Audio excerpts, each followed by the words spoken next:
León de Sosa, director de fotografía. Esta ópera prima de Chema García Ibarra. Les pido un aplauso.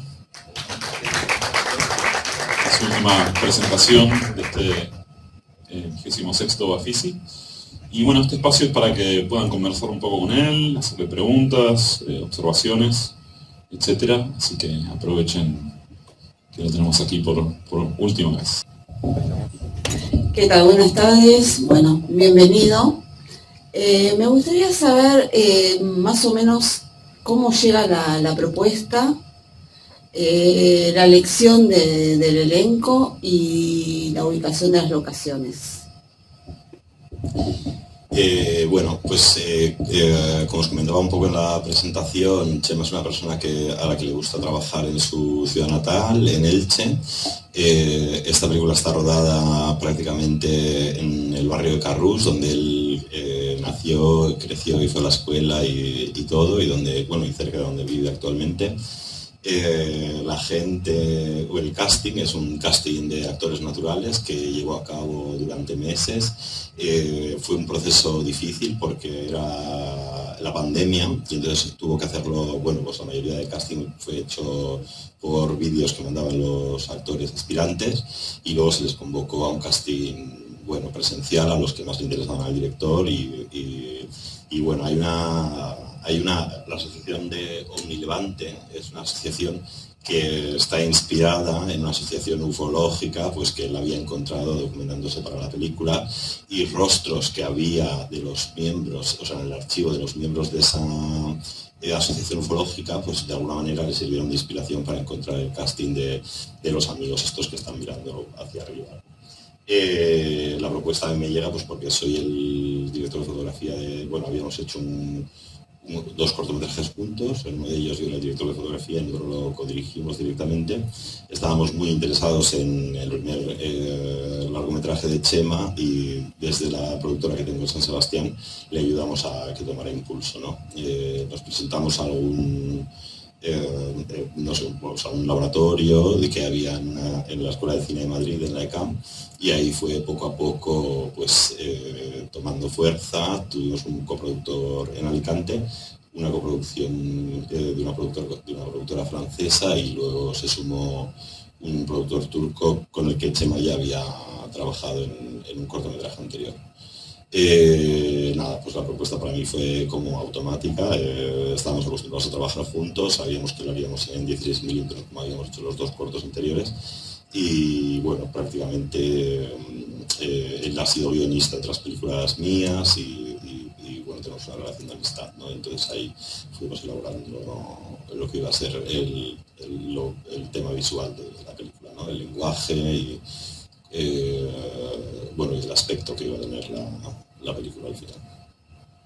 Perdón, ¿fue presentada en otros países la película y la repercusión que tuvo en los mismos? Sí, la película fue presentada en el 2021 en el Festival de Locarno. Allí ganó una mención honorífica y después de ahí hay una Hereti, que es la distribuidora que se encargó de las ventas internacionales, y ha tenido vida en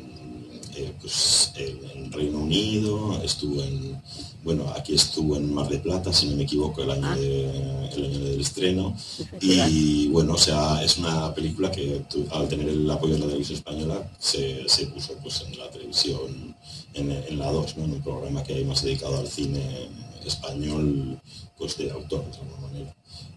Fuera de España se ha estrenado en Francia, ha tenido estreno comercial, en Turquía no sé si ya va a tener estreno comercial, pero ha tenido difusión en plataformas y en formato de DVD, y en España es el país tal vez donde más repercusión. Muchas gracias. Mi nombre es Susana, no le dije antes. Gracias. Chema es Leonor Díaz, que es la directora de arte de todos sus cortometrajes, también de esta película. Entonces ella, esta película se hizo de una forma típica, ya que tuvo años, ¿no?, de preparación. Desde que el guión existía, Leonor estuvo yendo a mercadillos, como que no fue ir a una casa de alquiler y ver lo que había para alquilar y intentar recrear un mundo esotérico, de alguna manera medio doméstico, de alguien que está obsesionado con los atrapasueños, con los avistamientos ovni, de alguna manera es una mentalidad medio conspiranoica, así, ¿no? Como que tiene ahí, pues, y entonces, bueno, fue recreando el mundo de José Manuel, que es una persona pues que vive en ese lugar, ¿no? En el que cree que en los avistamientos ovni, en el que cree en que se puede comunicar. Bueno, la madre es medium, ¿no? Y había tenido toda, y bueno, como que este personaje está recreado como alguien que ha vivido lo esotérico desde pequeño en casa y que ha tenido unas referencias de que eso efectivamente existe, ¿no? Porque lo ha visto encarnado en su madre, quiero decir, que alguien pueda venir desde otro plano, desde más allá de la muerte, y entonces una persona pues que era permeable de alguna manera al influjo y a las teorías que sostienen todo esto, ¿no? Nada, yo creo que la dirección artística tiene muchísima gracia. El bar Charlie, donde él trabaja, se supone pues que es de este padre que en algún momento había fallecido y que él, al haberlo heredado él o gestionarlo en este momento, pues lo había, parece que es un bar tradicional de España de toda la vida, y entonces pues a través del personaje, pues, a partir de que él se hacía cargo del bar, pues le había transformado con pequeños elementos de Egipto, que es su obsesión. Y bueno, pues ese fue un poco el contexto que quiso Leonor darle a la película. A mí hay un elemento que me hace mucha gracia, que es cuando rompen la puerta a la persiana para abrirla, había un hacha al lado. O sea, bueno, hay como cosas de la edición artística que me parecen hallazgos. También las pirámides, que se iluminan ahí en el último momento. Pues bueno, pues todo fue cogiendo forma, y la pecera, pues con esta esfinge, la esfinge que viene en el último momento, como en ese encuentro vecinal que va a haber. Bueno, pues sí, eso es una cosa que atraviesa toda la película, ese esoterismo, como te digo, como de andar por casa.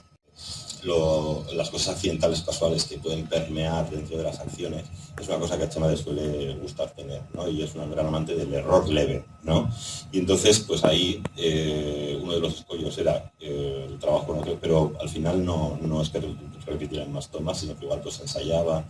Y luego había otra cosa, que es que hay mucha televisión en la película, y tuvimos que hacer también pruebas para que no salieran rayas en la televisión, y fue como un pequeño, bueno, pues como un reto técnico minúsculo, pero que había que solventar, que era que el barrido de la televisión de tubos fuera compasado con la cadencia de nuestro obturador, para que no se desfasaran y no quedara una mancha en el medio de la pantalla cuando fuéramos a rodar.